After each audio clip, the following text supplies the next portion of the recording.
హిందూ మతంలో అనేక మంది దేవుళ్ళు ఉన్నారు. మనుషులు వారి వారి నమ్మకాలు బట్టి ఒక్కో దేవుణ్ణి పూజిస్తారు. అలాగే ఏ దేవుడికి ఏ పండుగ ఏ తిథి మంచిదో కూడా చాలా మందికి తెలిసే ఉంటుంది. మరి మీ రాశి బట్టి మీరు పూజించాల్సిన దేవుడెవరో తెలుసా? వాళ్ళ రాశిని బట్టి ఏ దేవుణ్ణి పూజించాలి అనే విషయంపై చాలా మంది మత గురువులు పురోహితుల దగ్గరకు వెళ్తూ ఉంటారు. అయితే వాళ్ళు చెప్పేది ఎంతవరకు నిజమో ఎవరికీ తెలియదు. కాబట్టి మీరు పుట్టిన జన్మ నక్షత్రాన్ని బట్టి మీ రాశి నిర్ణయించబడుతుంది. కాబట్టి మీ రాశిని బట్టి ఏ దేవుణ్ణి పూజిస్తే మంచి ఫలితాలు మీరు కోరుకున్న జీవితం లభిస్తుందో ఇప్పుడు తెలుసుకుందాం.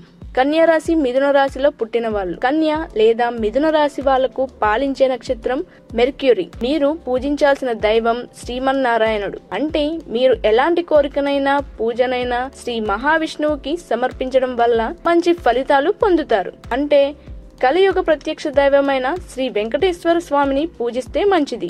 మేష, వృశ్చిక, మకర, కుంభరాశుల వాళ్ళు. మీరు మేష, వృశ్చిక, మకర లేదా కుంభరాశికి చెందిన వాళ్ళు అయితే మీ రూలింగ్ ప్లానెట్ మార్స్.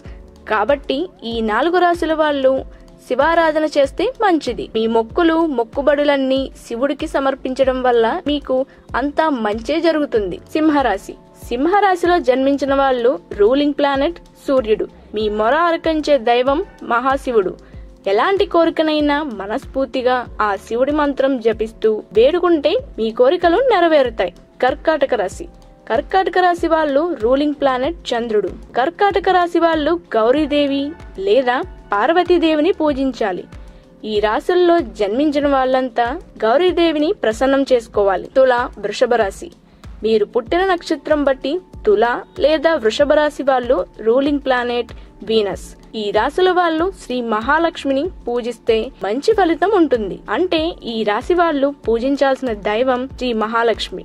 ధనస్సు, మీనరాశి. మీరు పుట్టిన నక్షత్రాన్ని బట్టి మీరు మీన లేదా ధనస్సు రాశి వాళ్ళు అయితే మీ రూలింగ్ ప్లానెట్ జూపిటర్. మీరు పూజించాల్సిన దైవం శ్రీ దక్షిణామూర్తి. కాబట్టి మీరు ఎలాంటి కోరికలు విన్నవించుకోవాలన్నా పూజలు నిర్వహించాలన్నా దక్షిణామూర్తికి చేస్తే మంచి ఫలితం ఉంటుంది. ఈ వీడియో కనుక మీకు నచ్చినట్లయితే లైక్ చేయండి, షేర్ చేయండి. మరిన్ని లేటెస్ట్ అప్డేట్స్ కోసం మా ఛానల్ ని సబ్స్క్రైబ్ చేయండి.